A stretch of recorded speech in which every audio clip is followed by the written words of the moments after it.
Just a warning, some of the video in this next story may be a little disturbing, so if you are a little squeamish about blood, you might not want to watch. 14-year-old Twinkle is a typical teenager in every way except one.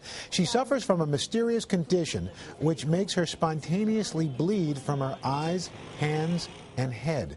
Her story is being told in a new special that will air this weekend on the National Geographic Channel. Dr. George Buchanan is a pediatrician at the University of Texas, Southwestern, and Children's Medical Center in Dallas. He's met Twinkle, so Dr. Buchanan, good to see you. Thank you. So this is a very unusual story. A young girl, you have 30 years of experience.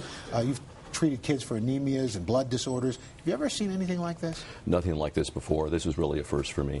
Now, what's the simplest, easiest way to describe Twinkle's condition? Well, she's basically a healthy young lady, other than for the past 2 or 3 years. She's had episodes of bleeding, seemingly from her eyes and her scalp and hands and feet that just come on a couple times a week. No one really understands why. Where's the bleeding, where's the blood coming from? Well, that's a very good question. When one looks at her, there's no obvious cuts or scrapes or scratches or wounds. This seems to come right through the skin and from the eyes, and medical science just doesn't have a good explanation for that. Does this cause her pain?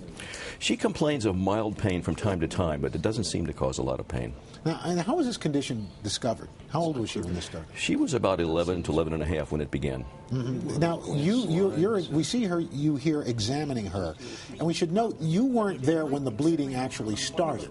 I wasn't, and that's really critically important. In fact, no one, other than perhaps the mother a time or two, has actually seen the bleeding begin. It's the aftermath of the bleeding. That's when I saw her. It had already happened. So what does that say to you? What is that a clue? Well, it's a clue that, first of all, there's no mechanism by which blood can spontaneously come through the skin and from the eyes that medical science understands. So this really does raise the question that this is being faked in some way, or the blood is being placed there or put there by Twinkle.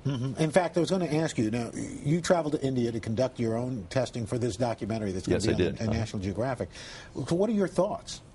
Well, when I heard her story, even before I left, it sounded very suspicious to me in that I had not seen bleeding conditions like this before. I've seen many, many children with bleeding conditions, and the doctors in India suspected that as well. The family weren't willing to accept that diagnosis, however. Now, so the obvious question, is this a hoax, do you think?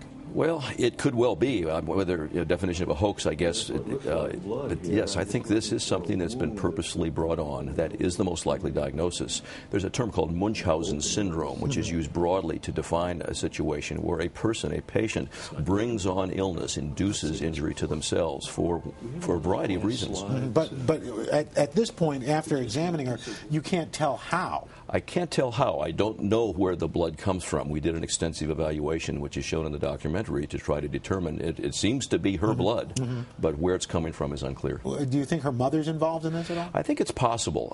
Again, it's not totally clear, but I think there's a good reason to think that she probably is. And what happens to Twinkle going on from here, do you think? Well, I don't know. I feel bad for her. This really has affected her life in a major way, and it would be nice to have a definitive diagnosis to be able to offer her treatment. But I really think it's a psychiatric problem, really more than a blood problem. All right. Dr. George Buchanan, thanks so much.